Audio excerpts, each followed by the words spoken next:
Joe, and Zach. Thank you.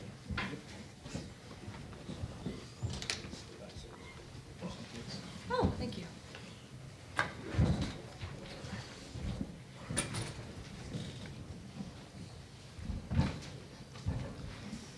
Okay, we are going to do the same thing. We're going to start with an opening statement by Coach Shepard, then we're going to follow with questions for the student athletes only. We're going to let them go, and then questions for Coach Shepard. Okay? All right. Well, obviously, Creighton played really well. They half of their hits were extra bases, and Zach battled, pitched really well early on, and they came up with some big at bats later in the game that obviously broke it open. But later in the game, when they had opportunities to add to the lead, they did, and that was I think the key to the game. All right, questions for Joe and Zach, please. John Fanta, Big East Digital Network. Zach, you got off to a pretty nice start there. Did something change when you saw their lineup the second time around, or in the middle of the game? Not really. Just tried to do more of the same. Really getting ahead with the fastball. I think I lost some command in the middle of the game.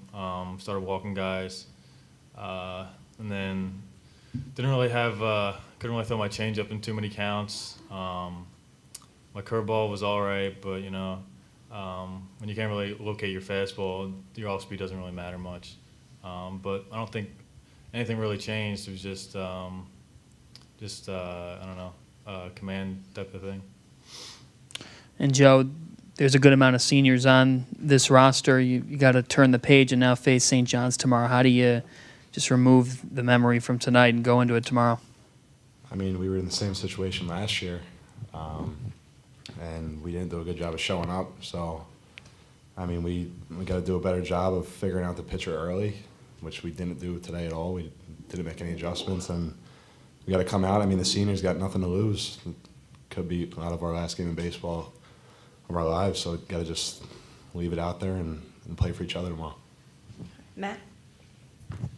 This is for Joe. Maddie Marinas, White and Blue Review. Joe, I guess when a guy like Raleigh Lacey's on the mound and he wants to attack low in the zone with his breaking stuff, how hard is it to just stay disciplined and lay off that stuff when maybe most of it won't be in the zone?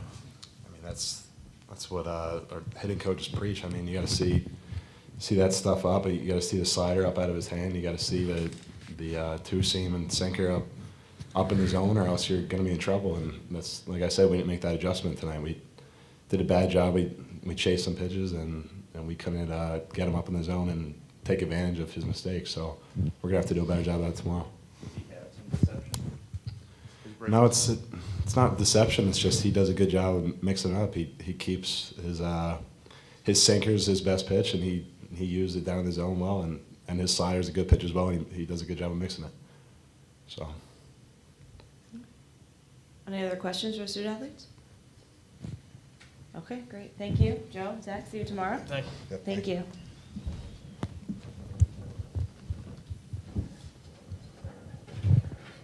Okay, we'll start with Matt. Questions for Coach?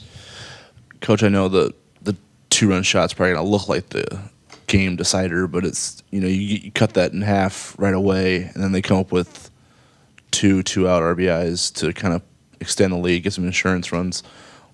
Which hits do you think were bigger, the home run or the two-out hits? No, it's all of them. Like I said in the opening statement, the fact that they can add to a lead obviously kind of affects what you can do offensively. When you're playing for one run, you can do a couple different things, but when you're down by a few, obviously, Mr. Lacey and DeCaster threw the ball really well. And I think, to feed off of what Joe was saying earlier, Raleigh Lacey's good because he's deceptive, because he knows how to pitch, and he did a really good job of that tonight. And when they were able to add those two-run outs or two-out runs, that obviously kind of padded their lead for them. So to answer your question, I think every run was really important. The two-run home run was big, obviously puts you up, but you're still in striking distance, and then adding some extra runs at the end of the game makes it tougher when you have those guys on the mound.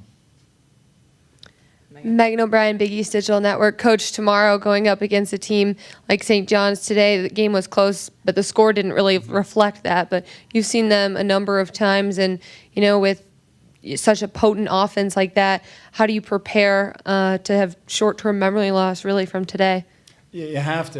That's the great thing about baseball. You know, you play so often, but you know your opponents pretty well. You know, everybody within the conference, we played each other multiple times, so you know each other pretty well, and you have to turn the page. You know, it's one of the things that baseball or sports in general teach you is how to be resilient, and that's something that our guys and St. John's and everybody else has to, you know, learn how to handle that. And it's going to be tough. It's a battle. You know, they're going to have the same, you know, approach that we have, is a one and done, I guess, at this point. And, you know, survive and advance. You know, not to sound cliche, but that's where we're at.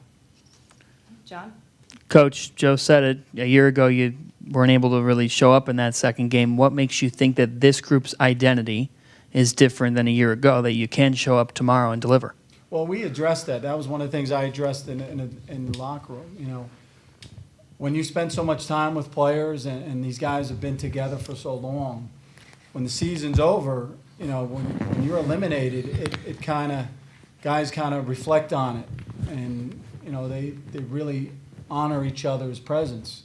And I mentioned that to them today. I said, listen, don't wait till the season's over before you guys realize you got to, you know, pull together and come out as one, you know, and that I think will help them realize that, hey, this is, you got to play with the brakes off at this point. There's got nothing to lose, you know, get after it and leave it on the field. And I'm sure St. John's will, you know, have the same approach. But it's tough, you know, that's why you play the games, and we'll see what happens tomorrow. In the back. Sean St. Jacques, WSOU. Does it help that you have Colin Dane on the mound tomorrow, who's had really good success against St. John's in the past, not only this year, but as a freshman as well? No, absolutely. Colin's a competitor, and that's one thing I'm really proud of my guys. You know, they're gonna play the game hard. I thought they played hard tonight. You know, just didn't get the result we wanted, but it's good to have a guy that has some success against St. John's, and hopefully he can continue that tomorrow. Any other questions for Coach? Okay, thanks, Coach. See you tomorrow. Thank you.